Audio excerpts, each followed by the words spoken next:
Okay. I did. Let's just get I started. succeeded. Okay. You can stop talking. Okay, sorry, I can't. Start. Okay, all right, yeah, go ahead. Well, welcome to YouthCrossing on Air.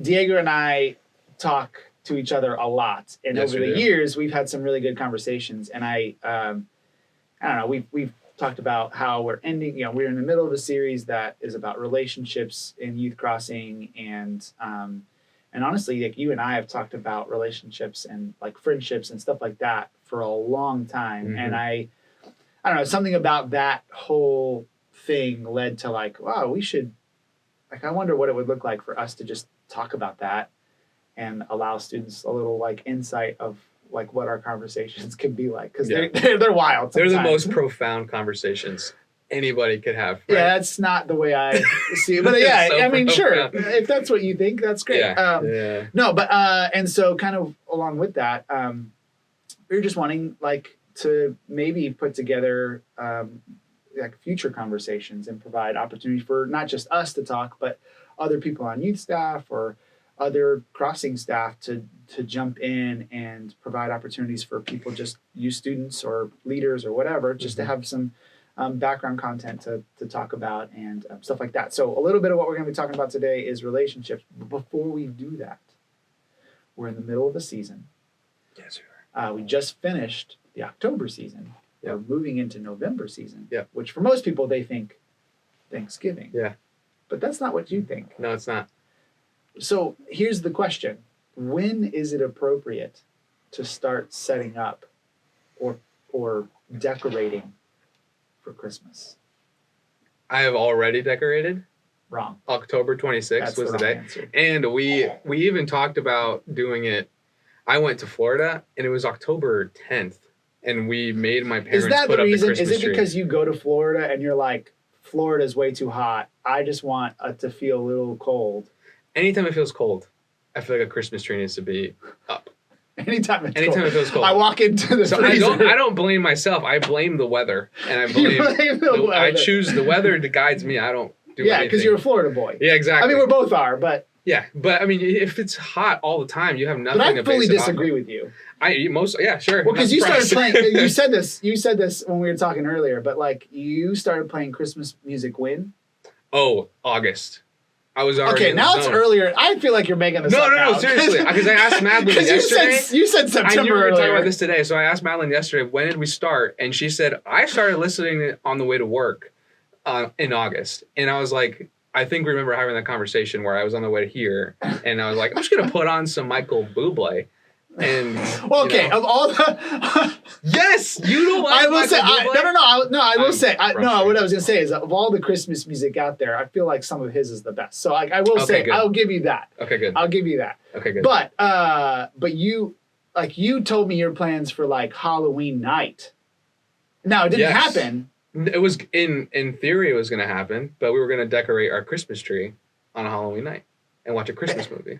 And then I asked the question like at least make it like what's the Christmas Nightmare Before Christmas. Nightmare Before, at least Yeah. make it Nightmare Before Christmas. Yeah. And you were like, no, why No. would we do that? Because it's not Christmas. It's Christmas with the Cranks. That was the I'm plan. like, that's the opposite of Halloween. Yeah. As you Yeah. could possibly. It is. Well, I don't know. It could be scary for other reasons, And I guess. My goal isn't to circumvent Thanksgiving either. But, I just think I do feel like Christmas dinner and Thanksgiving dinner are very, very similar. I agree. It's just a big piece of meat and then other food.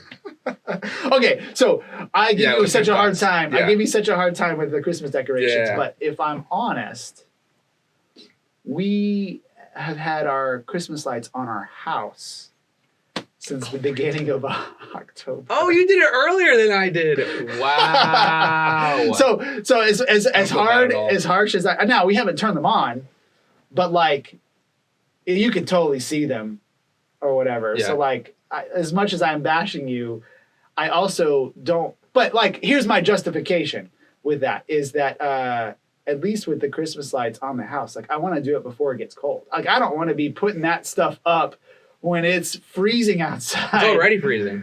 Right, but that's my point. Yeah. That's my point. And we've been in October. Right. Right? And I don't want to be putting my Christmas lights up in that weather. Yeah, Halloween was brutal. Yeah, it was. Not for you. Well, I don't have kids yet, so it's like, it was for me. Yeah. Okay. So, but here's the point of some of that, right? We all have differing opinions about all sorts of things. And actually how we started our sort of relationship series, Let's All Just Get Along, we started that is to show that we have differing opinions. And sometimes those differing opinions can lead to really good conversations, but sometimes they can lead to arguments and frustrations and stuff like that. So, so kind of with that in mind, what has stood out to you as we've been talking about the divisions that happen and building like good friendships and stuff like that in the midst of that sort of series you've been in? What's the things that have stood out to you the most?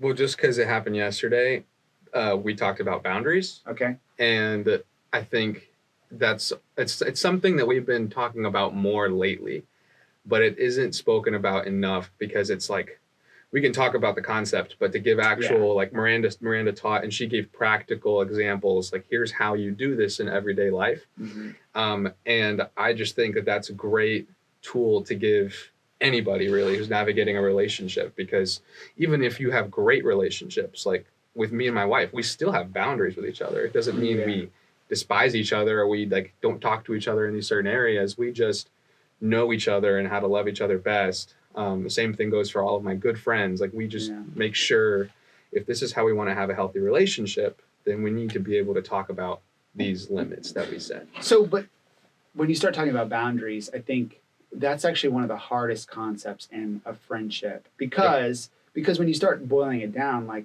one of the things that gets tough with that is like at some point you have to have the awkward conversation of, hey, you're stepping over a line that I've set for myself, and that person might feel hurt or whatever, and so it can be tough. So going back to even the disagreements, like sometimes there can be bumps and stuff along the way. Yeah. And I think for me, it has always been like, so in the midst of this series, I think the thing that's always stuck out to me is that sense of like when it comes to what God has called us to, this idea of relationship, it is really looking to the disciples in part, like the people that Jesus chooses to be his inner circle, his inner friends, right, don't get along.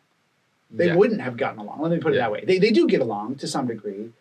Part of that's because Jesus is their unifier, but they don't agree on how the world works necessarily. They don't agree on their own actions or what they've done. You know, you got a tax collector and a zealot. For example, if you haven't watched the show Chosen ever, there's a moment in this season 3 where Jesus is about to send out, the disciples 2 by 2 to, whatever. And there's this moment where, and like I've never even looked at that list of like who he paired up with who until I watched the show. And there's a moment where like it's an awkward moment. They're all sitting around a table or whatever, and he's saying who's going to go with who or whatever. Yeah. And he says Matthew and Simon are going to go together, and everyone in the room pauses and is like, "What did you just do?" This is a bad idea. And the reason is because, and this is a part, is Simon was a zealot who would have wanted to kill anyone who was against the word of God, essentially, and he would have potentially done that. And then there's Matthew, who is a tax collector, who is essentially stealing money from his own people to give to, like Caesar, who essentially was declaring himself God. Right. And so Simon would have wanted to kill Matthew. And so the whole crew, like what's so fascinating to me about that situation is that the whole room stops and they're like, is this okay? Right, yeah. And what I love about that scenario is that even Jesus in that moment says, yeah, but you're not the zealot anymore. You're just as much a zealot as Matthew is a tax collector now. Because if you're following me, like he is a bit of the unifier in that sense. And so I've just always been fascinated by the ministry of Jesus and the way the people he chooses. And so, yeah, anyway. Yeah, and that's so true for like not just the disciples back then, right? But even now in these times, Jesus still is a unifier in our relationships, or should be the unifier in our relationships, so that he does what he did with Matthew and Simon. He calls out the good in them, even though they're still like, it doesn't just mean that they're not still struggling with these ideologies and ways of thinking beforehand. Yeah. And so Jesus finds a way to say, no, this is who I'm calling you to be now. This is the relationship I'm calling you guys to have. And it's more than that now. Yeah. Well, and to take that one step further, like that's where the differences can be a good thing. Right. Like maybe Matthew needs a little bit of Simon's perspective, and maybe Simon needs a little bit of Matthew's perspective. And so part of this differences and what Jesus was trying to do in the midst of it is to show, yeah, but Matthew is getting inroads with the Roman government, and they revere him as like pretty high. Like if you look at the show Chosen, and I'm not saying it's a perfect representation of the Bible or anything like that, it's a great show. It's a fascinating like rendition of what could have happened. But like what I love about it is like the Roman officials that were in connection with Matthew had a really high view of Matthew. And so part of maybe what was happening there is that the good in it about their differences is that they could see how Matthew's personality and demeanor and like attention to detail and stuff like that is what won the Roman Empire over. And Simon's zealousness for God, while it might have been misguided, is something we should all desire. Right. It's passionate. It's very passionate. Yeah. And so I think that's one area where differences can be a positive, where I can learn from you and you can learn from me. And sometimes we look at our differences and we push each other away. But really sometimes I think it's God wants us to see the differences, and not to say I should be you or act like you or whatever, but there's things I can be learning and growing from or whatever, instead of just shoving and pushing people away that don't look like me or don't act like me. I think part of what Jesus wants us to do is to look at other people and go, hey, what can I learn from them? What can I teach them? What can they learn from me? But what can I learn from them too? And I think that's one area. What have you seen, like where differences can be a good thing? Well, I mean, everybody's got their own story, and they got their own strengths and weaknesses. And I have my own like quirks and things. I think ultimately what happens is like there's different people and there's different qualities, sure. But when you begin to create a relationship with somebody, you both start to like, I guess, not even notice the differences that you guys have. And you just focus on the relationship that you guys have and the time you get to spend with each other. I have a friend back in Florida who he is like just the polar opposite of who I am. Yeah, the polar opposite. And we like have been in many arguments, but we love spending time with each other because we don't even like it's not even something we even look to anymore. The difference is in how we think or what we believe about certain like things, how we handle our relationships. Like we ultimately just decide we're going to be great friends to each other. We're going to I remember my best friend, and you've met him, Mike. Yeah. I remember there was one time where, I was kind of going down the ministry track, and he's a musician, and he was going down the like performance. He's a performance drummer, so he plays with people all over the country and stuff like that. And he's really good. Yeah. And I just remember in my parents' kitchen one night, my parents weren't home. I'm not even sure where they were, to be perfectly honest. They weren't home. That was weird. But we were sitting across the kitchen table, and like he was frustrated with me and I was frustrated with him because we are different. And one of the things that we did really well is like we just challenged each other in ways. But this was like a defining moment. And I remember it because there came a point where he was frustrated with me because I was going down the ministry track, and just to say it, his family is in the ministry world of things, okay. and he'd been hurt by that. Yeah. And so he was looking at me and seeing some pieces from his past, from his family, and saying, how can you call yourself a follower of Jesus and look at me and say that I don't, and he was essentially wrestling with, because I was sharing concern about his performing in like bars and stuff like that. And his thing is like, I don't participate in that stuff. I don't do that. And I was like, yeah, but I'm still concerned, is what I was saying to him. Yeah. And then he was yelling at me because he's like, but you are judging people and all these things. And I'm like, yeah, but you're stepping into a world that could be really bad. And so we got into this, and here's where that landed. Mike, I am thankful that you are who you are, because I couldn't do what you do. Mm-hmm. And then he said, I'm thankful for you, because I couldn't do what you do. Mm-hmm.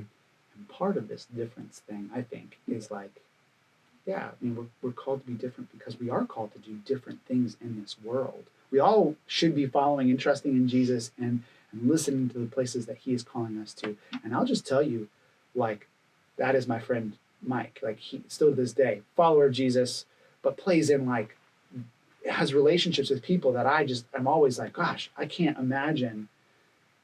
But, like, people love him. Yeah. And the way he treats them is Jesus. It is Jesus. Right.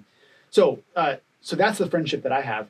So let's just talk about friendships. Like what have friendship been like? So you mentioned, that one friend, but that you don't necessarily get along with or whatever, but they're always, he's the worst, but I don't mean that. I don't mean it that way. I just mean like that you have disagreements with, and yet somehow you're still friends. Right. Like, how does that play out?